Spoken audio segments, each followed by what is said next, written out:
Oh, yeah. Oh, baby. It is January the 9th, 2016.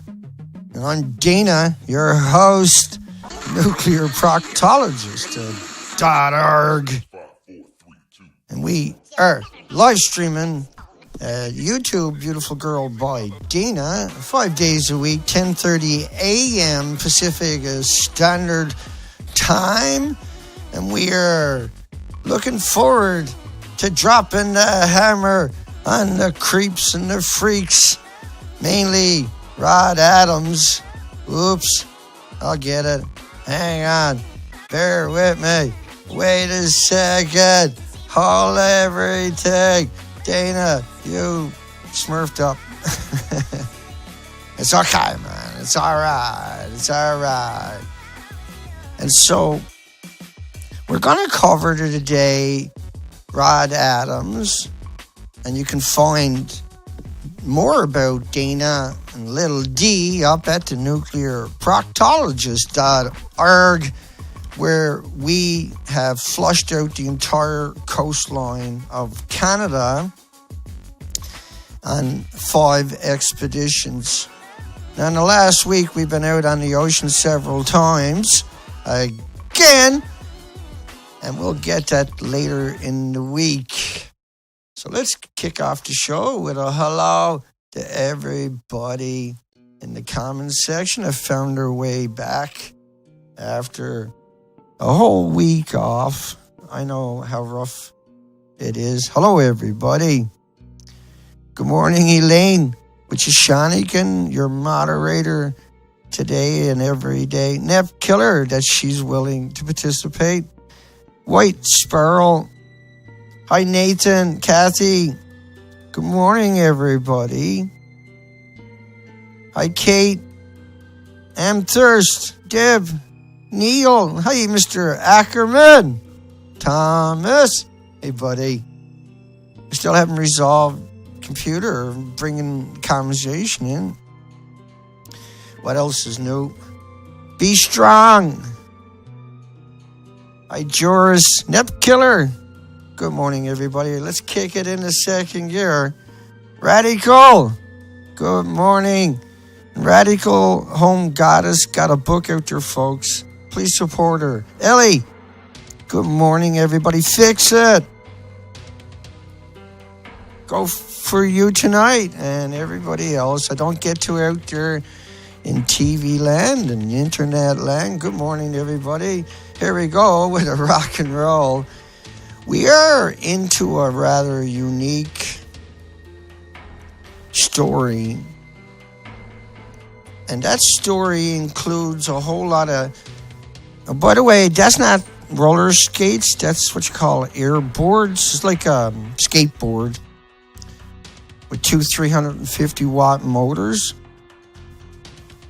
Anyway, Rod Adams and crew, of course.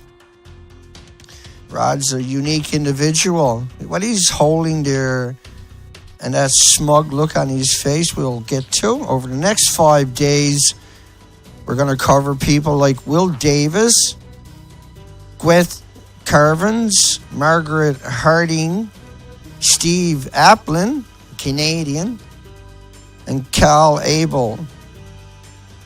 These are 5 very strange individuals who decided to migrate to the dark side, to where misery and agony reigns supreme. This is Rod Adams. But this pellet represents the size of a fuel pellet. It's simulated. Of course, I can't bring uranium into this building, but it is a 9-gram pellet. It has the same energy value in our current, basically second-generation technology as a ton of coal. That's a pickup truckload of coal, a big pickup truckload of coal. In America, the Colorado Rockies yielded a yellow sandstone that assayed 1 gram of radium to every 400 tons of concentrated ore. And so Rod, Atomic Insight, is really strange individual.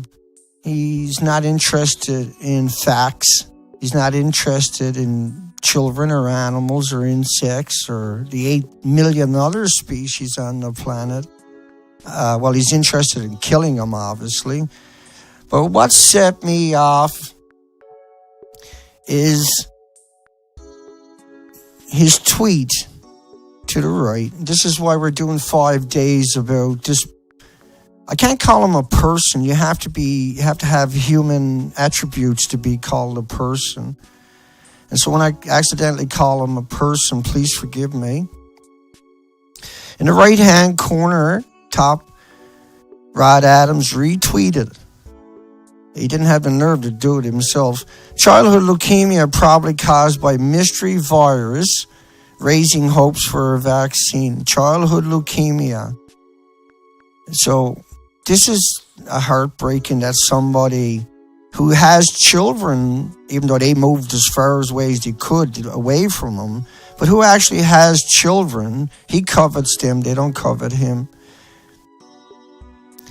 They don't want nothing to do with him. That's why they moved away. They could have got a job where he's too, in that community, at that place, but they wanted to get away from him.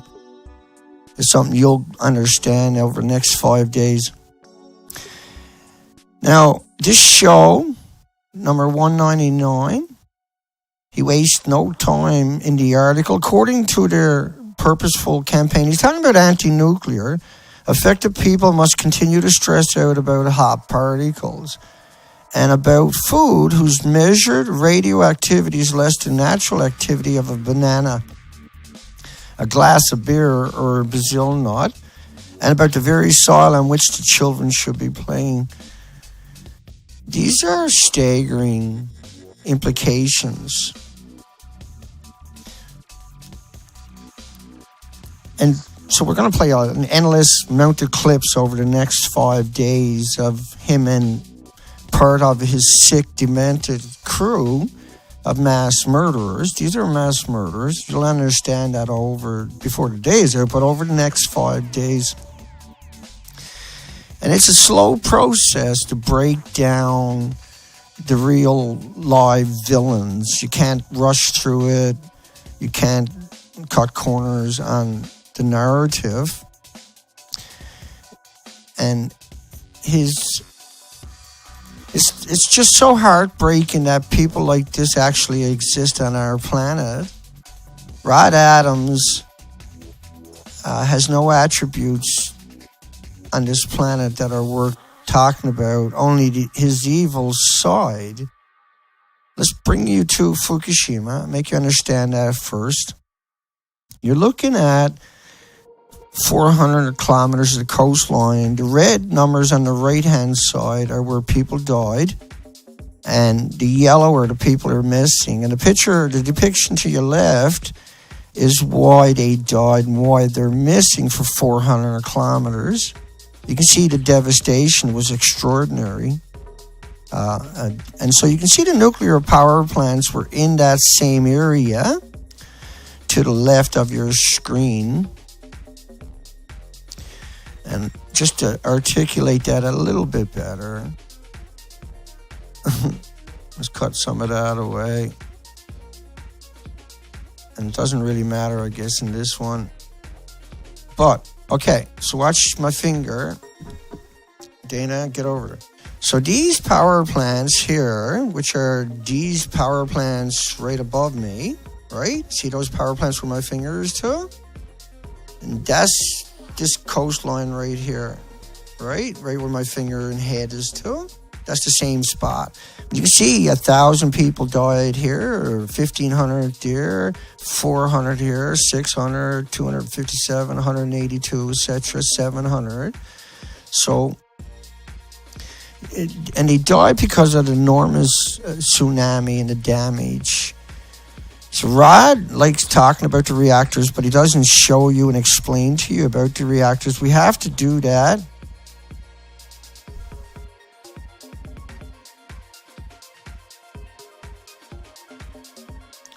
And am I streaming?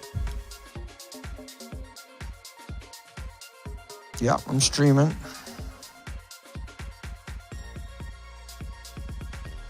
Good morning, everybody. I'm just making sure I was streaming. I didn't see anything happening, but I refreshed the page.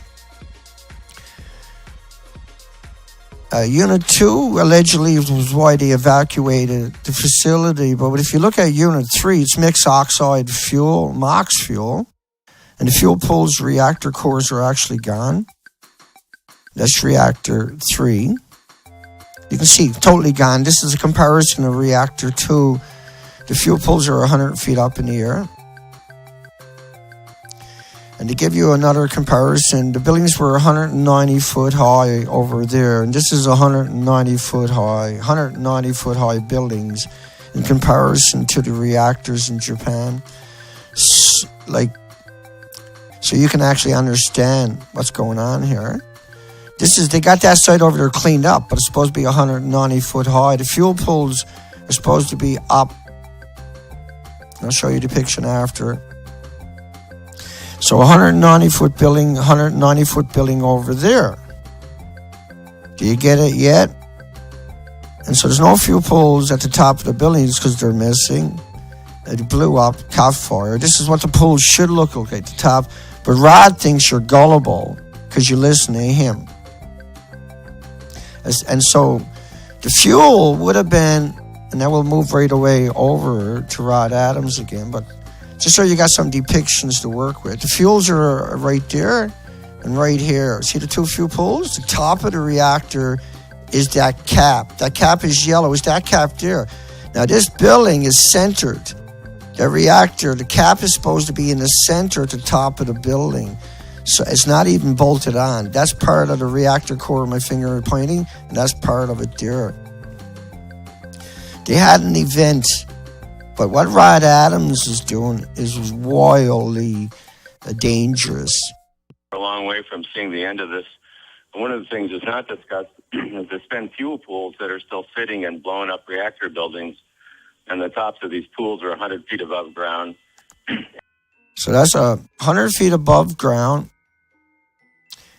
That's what he's talking about. That red bundles there, that's 10 years of reactor cores you're looking at, 10 years. And so that's equivalent to about 5 reactor cores are gone and atomized and aerosoled into the environment. They detonated, yeah? They detonated, caught fire, blew up, and people like Seth Dorn fake being in there. Fuel pools, although they have, in most of these reactors, quite a lot of fuel in them, perhaps as much as 10 years worth of spent fuel, by this time are not generating as much heat as obviously the fuel in the core. It's irrelevant. They're in the top of the buildings because they're so friggin' dangerous. So do you think the pools on the right are in the building on the left? Are you really that gullible? So you listen to MIT talk about it. Here's another MIT. This is another cut that shows the construction a little bit better. This is the wet well with the suppression pool, and you can see pieces here of the dry well. And you can see that there are other structures. Particularly important probably is to notice that the spent fuel is stored in the upper regions of this building, and the refueling implies that the fuel will have to go from the core up and then down into this pool. And I will not comment on the... So what he was talking about, once again, that's Unit 4. Now, there's a comment in the comment section asking how bad Unit 4 is. You're looking at it on your left-hand side of the screen. It should look like the right-hand side of the screen. It should be 190 foot high. It's all gone. It's all gone. We had an event, right? The buildings are supposed to be 190 foot high. That's Unit 4 to your left. It's all gone. It's all destroyed. And they're out faking it, like the one in your top right-hand corner. That's Unit 4, again, before they tore it apart with the homeless, the destitute, and the victims of society. So let's go over to Rod Adams. A real-life supervillain. That's what Rod is. I screwed up already.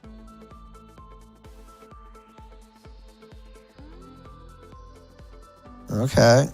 That's my boat. I was out on all week.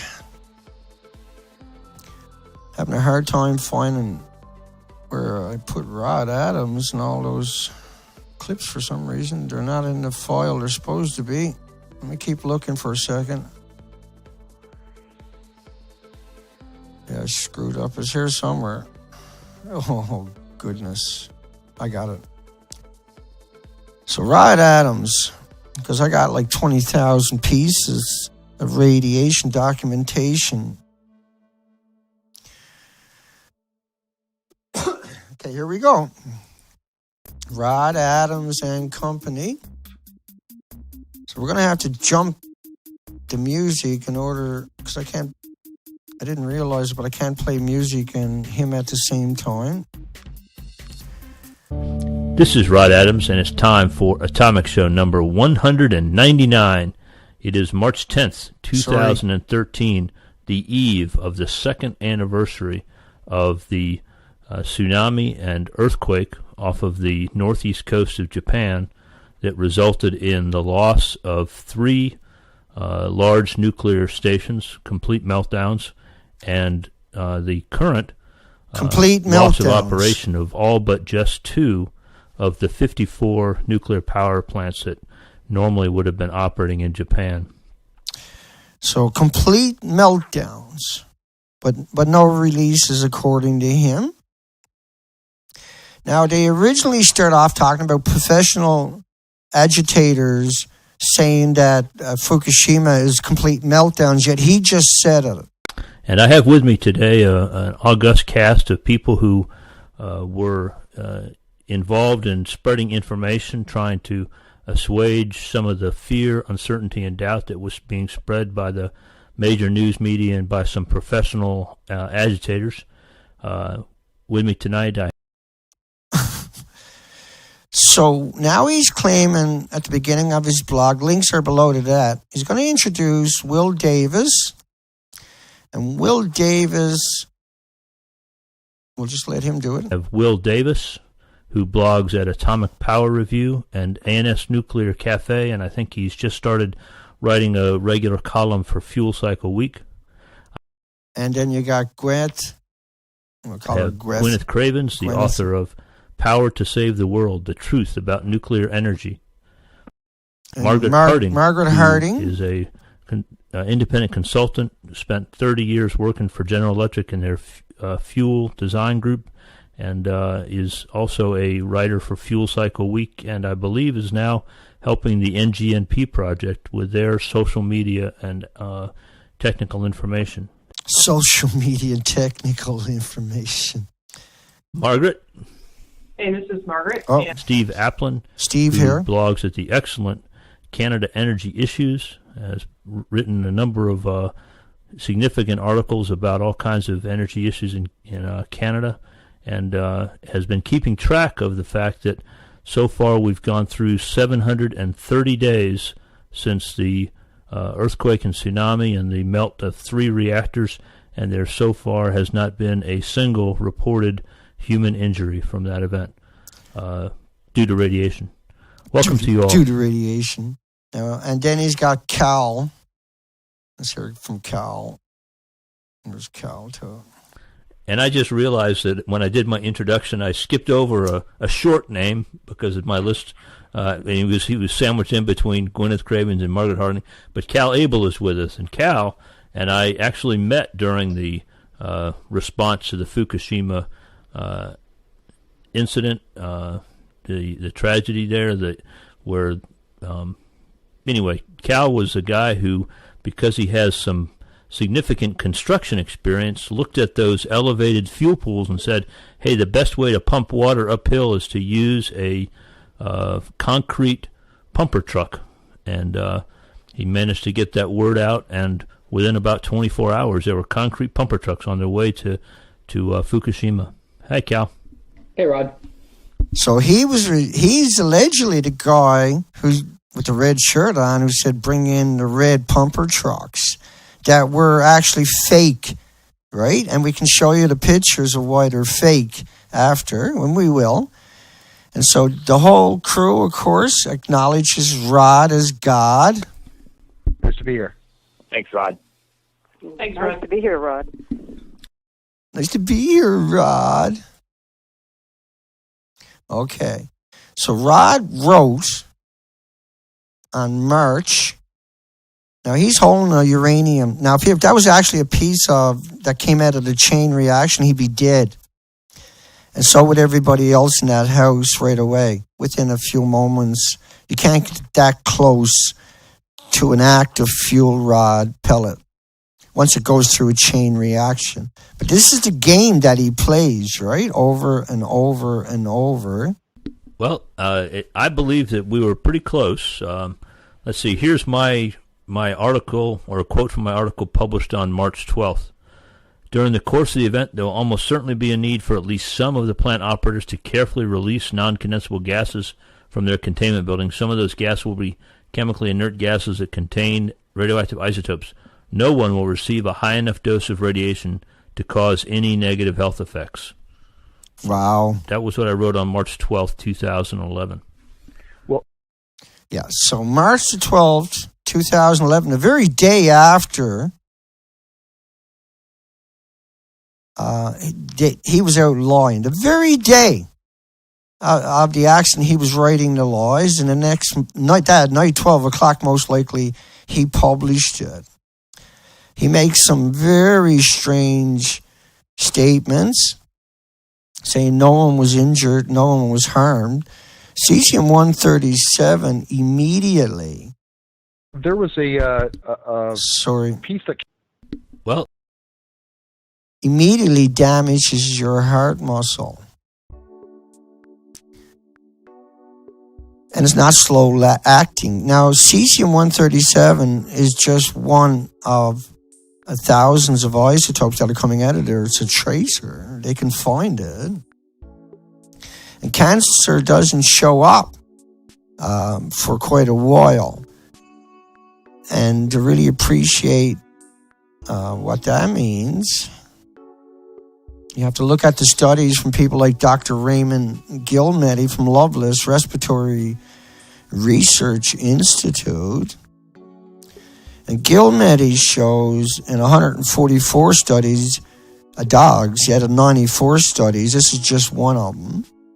144 dogs, start at your third sentence, tumors of the lungs, skeleton, liver, beginning about 3 years. That's 21 years for humans.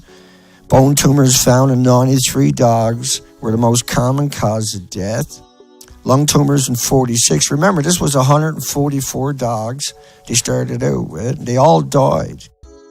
Now, it wasn't just one study. It's every study. Even the biggest byproduct of fuel rods is curium, not cesium, not iodine, but curium acts like plutonium, as you can see in the studies, right, of the beagle dogs. It's the same thing for curium. Same thing for monkeys and baboons. Same thing for any animal, mammals. They all die. They all get sick. And this has been going on for 70 years. Rod Adams is not naive. Rod Adams is not gullible. No. He's demonic. He's the persona of evil, and so are these people that hang out with him. In every sense of that word, what they're doing can be described as nothing but evil. And over the next 4 days, 5 days, counting the days, you'll discover how really terrible just one website can be, how soulless and heartless these people really are. It's irreversible heart damage for children with just 50 becquerels a kilogram. Rod knows this. Thyroid cancers last the entire life after radiation exposure. And leukemia risks peaks in a few years. Rod is trying to blame it on his Twitter account on a mystery. It's not a mystery. Nuclear radiation, most carcinogenic thing that exists, period. And 23% higher incidence of childhood leukemia within 16 kilometers of a nuclear facility. And this was a can't remember, was this Kathleen Higley or Jerry Thomas from UK. They were quoted as saying, we have to stop the reports from coming out and the media talk of Fukushima health effects may be harmful to the nuclear industry and people like Rod Adams and crew. When radioactive cesium enters the body, not to mention plutonium, because that's what the reactors are running on, is uranium mostly and plutonium. Cesium is a byproduct of the uranium, so is plutonium, and so is all the other isotopes. 75% lodges in the muscle tissue, including the heart. Xenon, known to cause dramatic increase in lung cancer, it bombards the humans with X-rays, turns into cesium. 2.5 times was the original estimate, November the 14th. But this was from a model showing just a single plume. It didn't include the melter reactors. So let's keep going back to Rod. And that a single particle can cause, but it takes 5, 10, 15, 20 years for that to show up, 30, 40 years with a single dose. But the people in North America weren't getting single doses. They were breathing it all day, every day. The dogs were getting single monodispersal inhalations, right? With Gilmedi and crew. Now the radioactive fallout,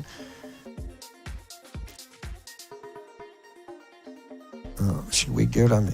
So here's one of the plumes from France's models that Rod says didn't happen. That is not true. And crew, hang on.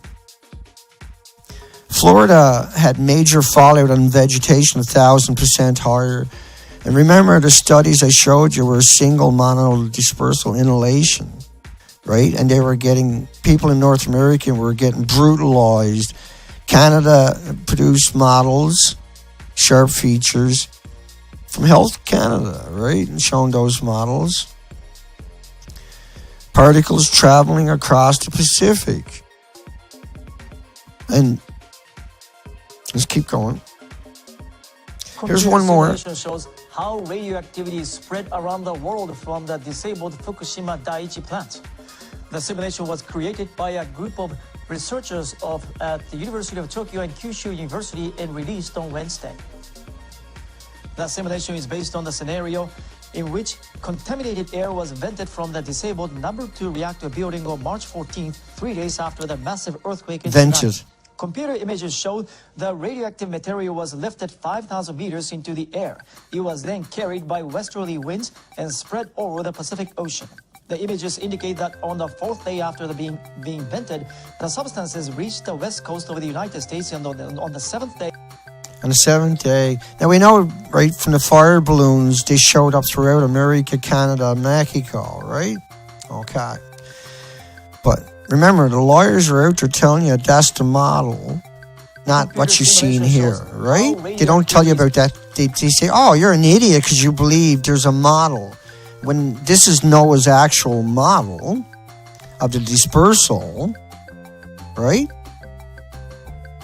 Now, those models do not include number 4 to the left.